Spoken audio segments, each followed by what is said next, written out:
As we remember those who made the ultimate sacrifice, a Montreal West man has written a new book paying tribute to the 47 men from his neighborhood who lost their lives in the Second World War.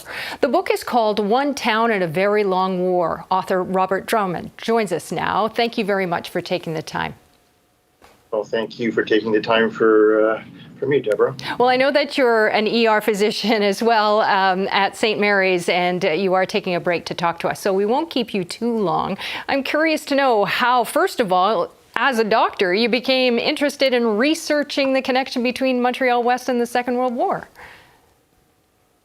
Well, I'm very fortunate to live in a very small, tight-knit community like Montreal West, and as the youngest child of two Second World War veterans, every time I would pass by the cenotaph, I would, look at it and obviously read the names. I happened to get an airman's logbook from a friend and patient of mine who was downsizing in his later years. I was going through the pages and I looked at the name and I'm like, I know that name. It's on our cenotaph. So that's how it kind of all started. And then you find out there are 47 people from your community who died in the war. I mean, that must have hit the community so hard at the time. And I know that you spoke to some of their families. Generations have passed, of course. But can you give us a sense of what you heard about some of them? You know, you were alluding to the impact that it had on the community. Well, there was one street that in the space of 2 years of the war, they had lost, 5 young men who all played on the same street, that went to the same school, that, played the same sports. So the impact on the community as a whole can be intuited. In terms of the families, sometimes I was able to fill in the blanks of what happened to their loved ones, how exactly, they died.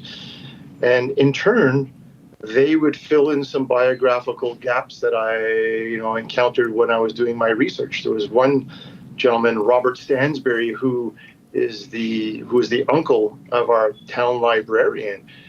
And she said, well, you've done great work, but I want to correct a mistake that you made. And I said, what was that? And she goes, well, you had his birthday down as a certain date and his age when he died. And I said, well, I consulted his records, and that's what she was. What you don't realize is that he actually lied about his age to go and serve in Normandy. Just all these stories. Like one family was very generous in sharing the letters that were sent home. And there was one gentleman, Lloyd Higginson, and he was a pilot, and he would write home. And the letters that he would write home to his mother and his grandmother did not reflect the reality of his war. But he would always make light of it, saying, it's nothing to worry about, don't you worry. But he wrote to his youngest sister, and she wrote back to him, and I spoke to her before she passed. And she had written him this letter saying, I cannot forget the day that I said goodbye to you on our front doorstep. And, it shouldn't be much longer now. I can't wait to welcome you home again. When that letter arrived, he was already dead. He was killed on a mission about a week before. And so that unopened letter was returned to the family. And it's just heartbreaking to think about, even 80 years after the fact.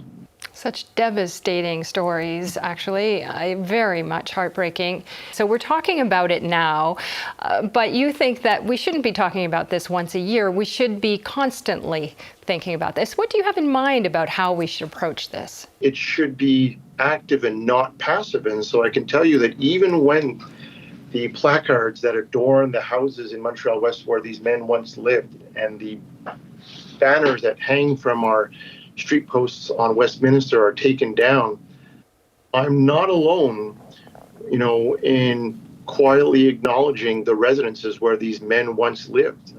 If you can find something to make a connection, then it's not homework, as I tell the school children when I give them tours.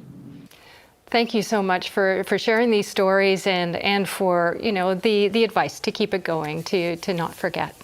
Thank you very, very much for your time, Debra, and your interest.